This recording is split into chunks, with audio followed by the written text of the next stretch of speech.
வாணியம்பாடியில் இயங்கி வந்த தனியார் பல் மருத்துவமனையில் சிகிச்சை பெற்ற 8 பேர் உயிரிழந்த வழக்கில் டென்டல் கவுன்சில் குழுவினர் ஆய்வு செய்து மருத்துவமனையை பூட்டினர்.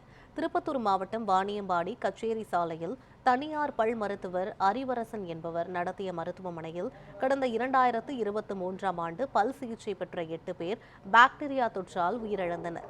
இதையடுத்து மாவட்ட சுகாதாரத்துறை இணை இயக்குநர் ஞான மீனாட்சி மற்றும் அரசு மருத்துவமனை தலைமை மருத்துவர் சிவசுப்பிரமணியம் மே 31ஆம் தேதி மருத்துவமனையை பூட்டினார்.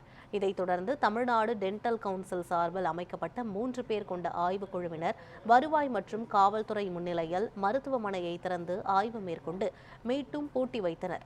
மருத்துவ குழுவின் ஆய்வு அறிக்கைக்கு பின்னர் உரிய நடவடிக்கை எடுக்கப்படும் என சுகாதாரத்துறை தரப்பில் தெரிவிக்கப்பட்டுள்ளது.